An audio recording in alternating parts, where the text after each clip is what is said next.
Good afternoon. My name is Mike Wendorf, owner of Level Up Fitness. I'm here with a good friend of mine, Meshack Oschieng. I've known Meshack Oschieng for approximately 5 years or so. He's a great friend of mine. He's got an inspirational story, which is what we're going to bring to light to you guys in a three-part series.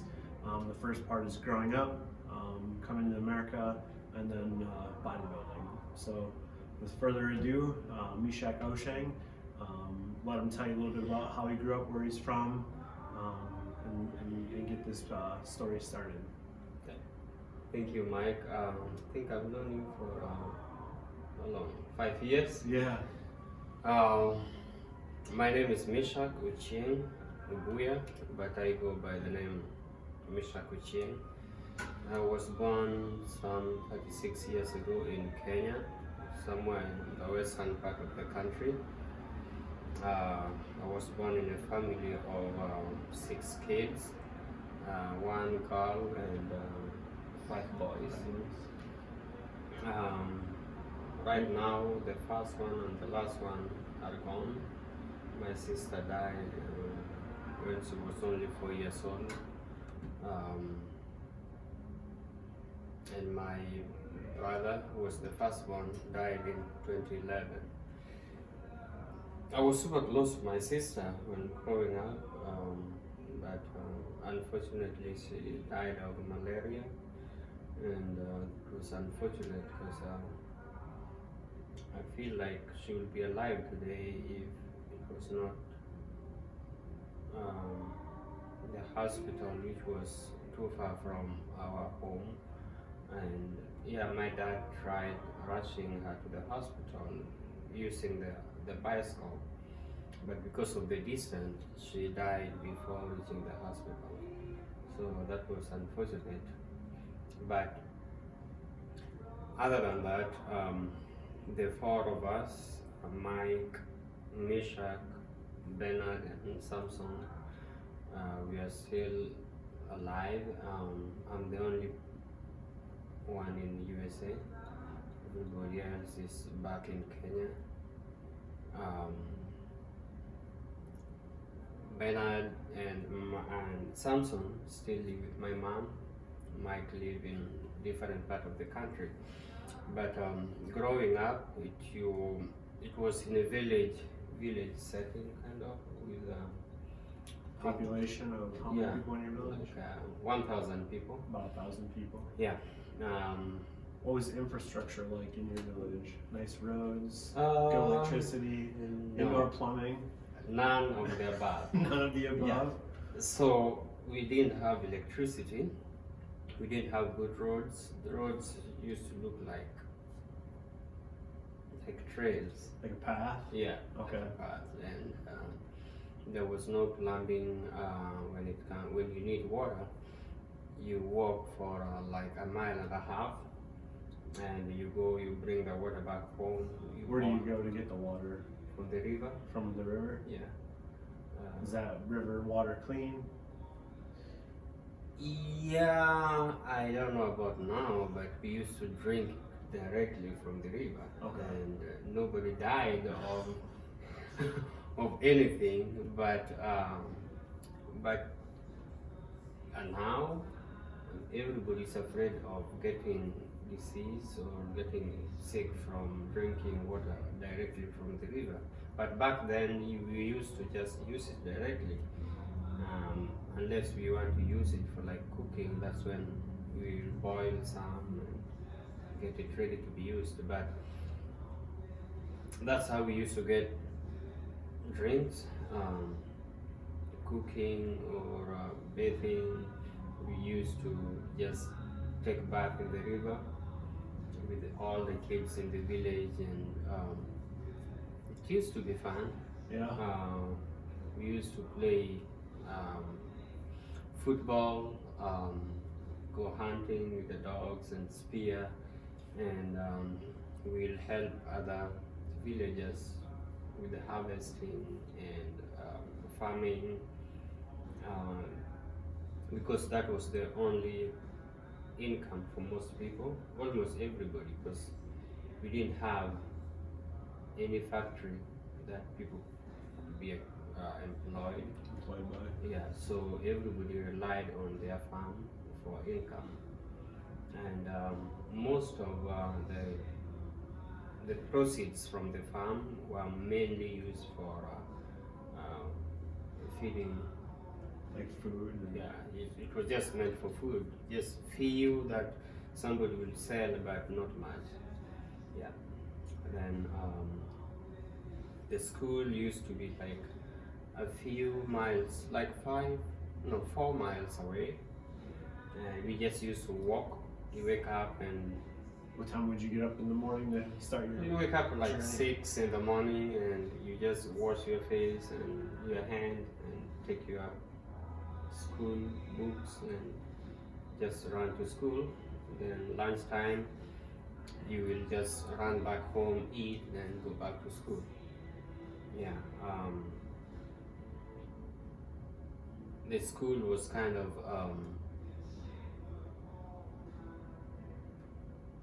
compared to now, the school was far. It was far away. Yeah. I think we were like the last homestead living far from the school, so that made us to be like wake up a little bit earlier than. Would you guys all run as a group of kids to the school? And Yeah, you will see Coming other kids coming out together and just.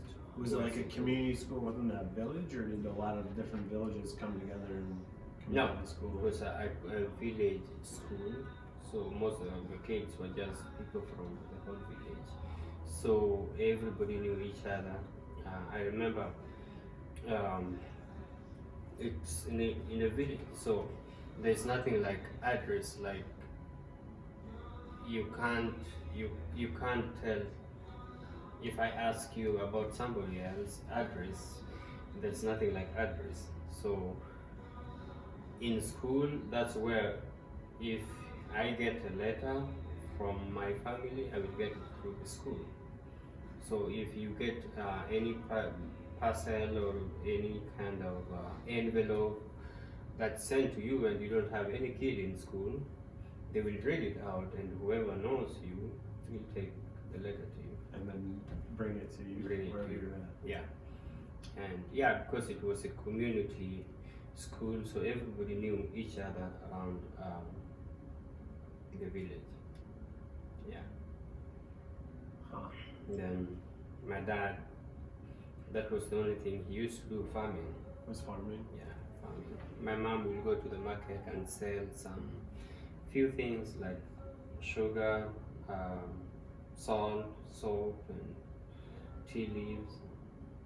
Then come back home with some donuts and yeah. Some treats for you Yeah. kids. Yeah. Then at some point, my two brothers, Mike and David, when they were over with their grade school, which is class 8. So in your village or in Kenya, you only went to school until the 8th grade? Yeah, then you go to high school, but with the high school comes with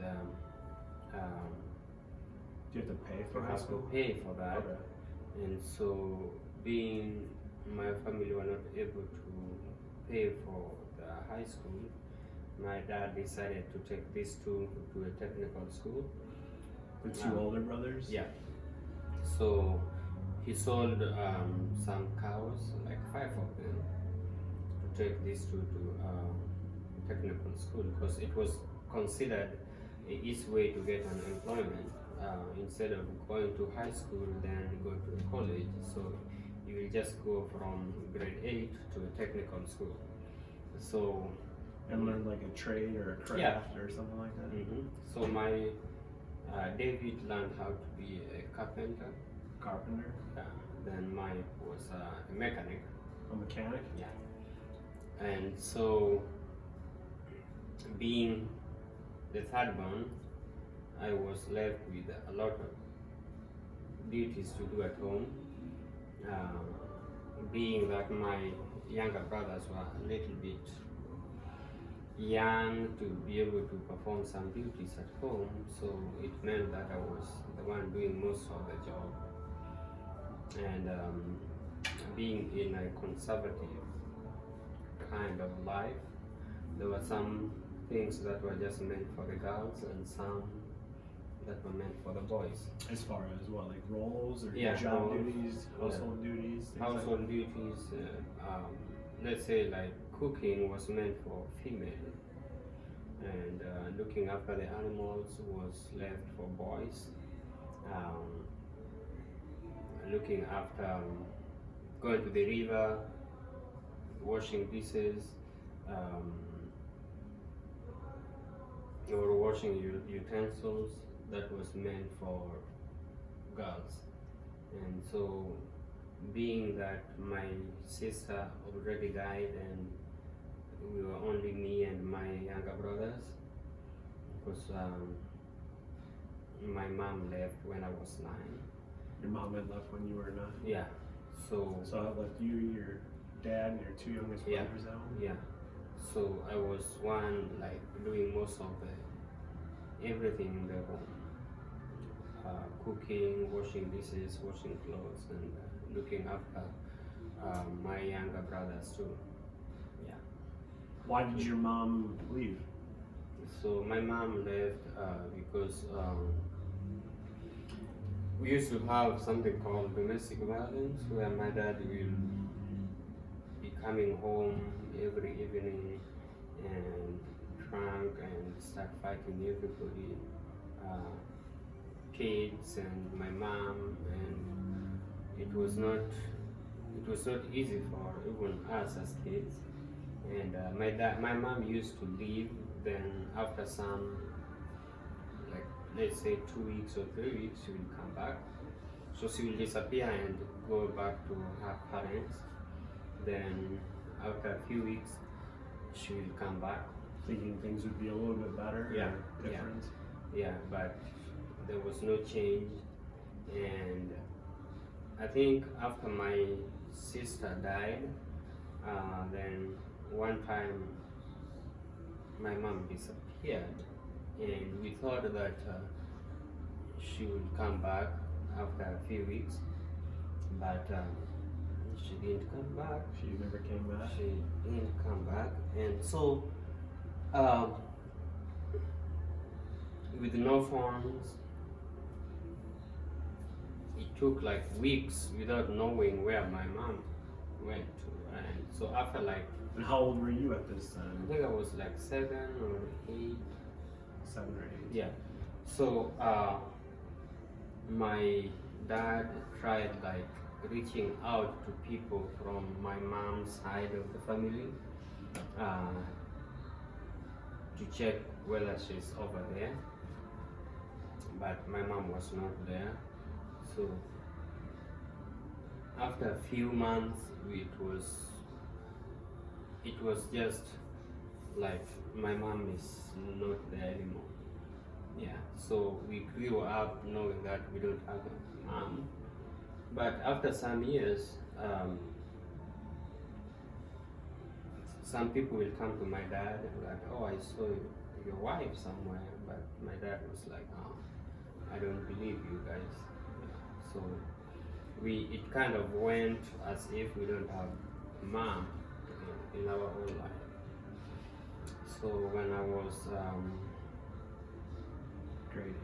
grade 8, and I did good in school, and I was not able to go to high school because of the school fees, and there was nothing left at home for my dad to send to take me to a technical school or high school. So I decided to join my brother Mike in a different town, and being a mechanic, he started teaching me how to be a mechanic. Okay. So What were some of the jobs and responsibilities you had as a helper? I will be changing oil. I will be cleaning the filters. I will do just some few odd things. But later on, I end up knowing how to assemble a gearbox or engine, but mostly on the tractors. Tractors. Yeah. Did you get paid for this? Yeah, I was getting paid. I was getting, I think, like, it started with like $30 a month. $30 a month. Yeah, to like $50 or $45 a month. And how long did you become a mechanic, or how long were you a mechanic helper? Oh, for like 10 years. 10 years. Yeah. Making $30 to $50 a month. Yeah, but later on it went up to like, I was making up to like, by the time I left Kenya, I was making like $150 a month. Okay. Yeah, because by that time I knew how to do a lot. So yeah, I was still not a trained mechanic, but I knew how to do most of the things. So that's why I was getting paid that much. But the first 3 to 4 months with Mike, I decided to save my money because I wanted to look for my mom. And I remember one day I just woke up and I decided that I'm going back home. I'm going to look for some few clues, few hints, clues things from like the people that have talked to my dad about my mom. And so I went home, I talked to my dad, and I told him that I want to look for my mom, and he told me good luck. And so he gave me a contact of the guy who told him that he saw my mom somewhere. years back. Right? Years back. How many years back was that? Like 3 years. Like 3 years prior? Yeah. So after meeting my dad, I took off to a different town where this guy lives, and it took me almost the whole day just looking for him. And fortunately, around 6 or 7, I found him, and I told him the reason why I wanted to talk to him, and I told him I'm here looking for my mom. Was he helpful in that regard? Yeah, he told me that he told me he didn't have enough information about where my mom is, but he told me he saw my mom some years back at a bus stage, and so the only information helpful was to go to where the buses normally comes from. They come from a different estate. So the next morning I woke up in the morning, I took the bus, like almost 2 hours to the next estate. And when I got out of the bus, I took a taxi, not a motorbike, it was a bicycle. Bicycle taxi? Yeah. But where did you go when you got there? so I was going to the estate where the buses normally comes from. Okay. So you got on a bicycle taxi as soon as you got off the bus. And this guy told me something that I still don't understand how that happened, but he told me that I look like somebody he knows, and I asked him what's the name of the person, and he told me I know somebody by the name Maggie, and and my mom's name is Maggie. So I told him that the person I'm looking for has that same name. So maybe you take me to that person, I check, and maybe she's the one. So he took me to my mom's place, and my mom was not there. So I sat there for like 2 hours. Then I see my mom coming. Did you recognize her right away? Yeah, because she looked just like me. So And so she was having a basket on the head, and immediately she recognized me. She dropped the basket and she started crying. I was crying, she was crying, almost the whole night. Yeah, we were just crying and not even talking, just crying. Then the next day, I started the conversation about going home, back home, but she didn't want to hear anything like that. How old were you at this time? I was 19. 19. Yeah. So what, 8, 9 years? Yeah, Since 9 mom- years. Yeah. Yeah. So, yeah, I was like 19 or 17, yeah. No, I didn't have the identity card. The so, identity card, so yeah, it's so hard that to means I tell. was still like 17 or 16. Yeah, I was still young. But it was 9 years since your Yeah. mom had left, and the last Yeah. you saw her. Mhm. So It was 9 years. So I talked to her about going home, and she didn't want to listen to me. So I went back home to my dad, and that was like a month after. Talked to my dad, and my dad was also not wanting my mom to come back. So I kept on convincing them, going back and forth. And after like a few months, they all agreed to come back together and start living together again. were those tough conversations with your mom Yeah. and dad? Yeah, so it was hard, but because of the kids, I think they agreed that it was best that they start living back together. So, being that my mom was there for 9 years, she did not want to leave immediately because, according to the company she was working for, Okay. you get a bonus check after 10 years. So she wanted to. She'd put 9 of that 10 Yeah. years in. Yeah. So she wanted to stay for another 1 year so that she'd be able to get. Her bonus. Yes. But I didn't want to hear any of that. You wanted her to come home right Yeah. away. Yeah. So she refused. And so I went back to the village where my dad is. I went to the chief. The chief is like the mayor of the village. And I got a letter. I took this letter to my mom's boss so that she could be fired. So she would be fired. Yeah. What was in that letter? What was the? Did you read the letter? No.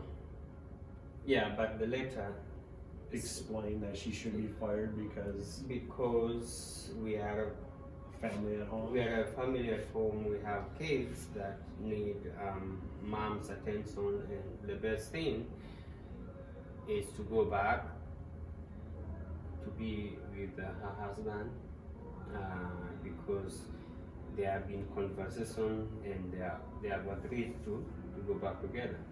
So Was your mom upset at you? yeah, she was upset, but I didn't want to hear any of that. So after like 6 months, we managed to take mom back home, and we built her a small house, and we told her that I promised her that I will convince my brothers to make sure that we take care of her, because now she didn't have a job. She's back in the village, and she was used to getting income. Yeah.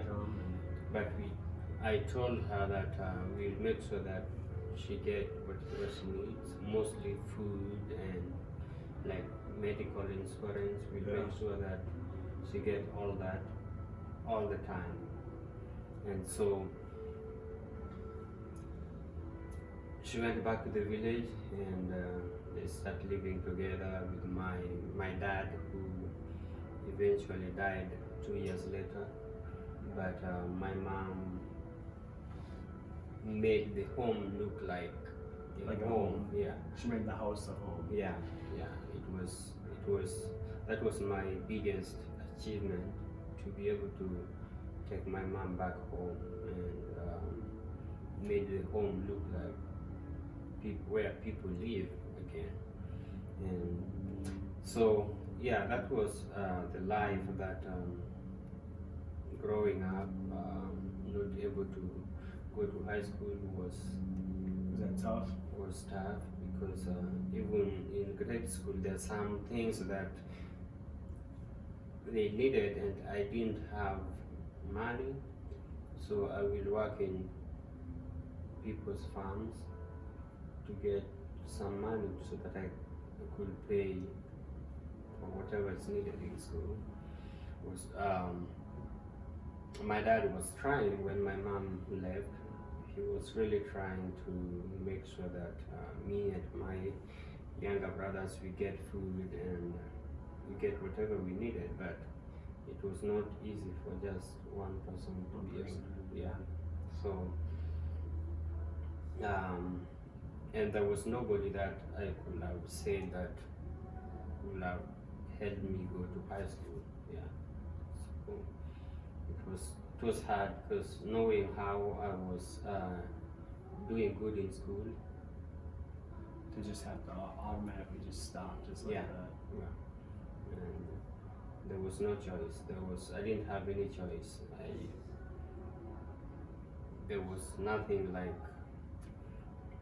any relative that I could turn to pay for my school fees. So I had to drop out of school.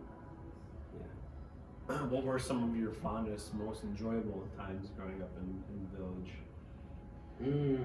The closeness Of the community? Playing with other kids. Every weekend we'll be while looking after the animals.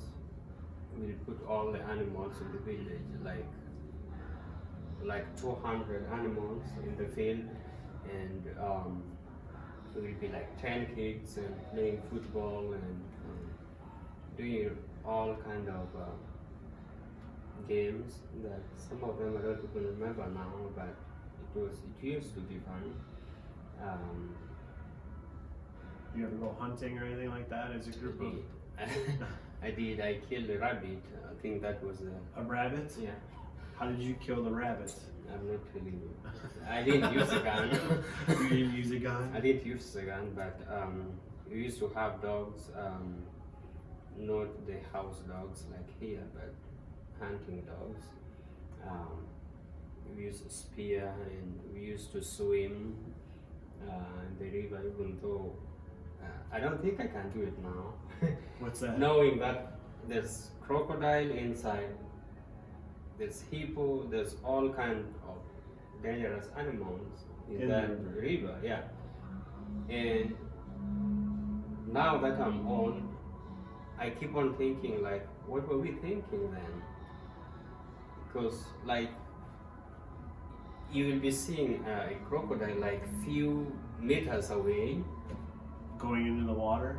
Yeah. And you're jumping in the water with it? Yeah, you just jump and just swim, and I don't think I can do it now, but that was the fun part of it.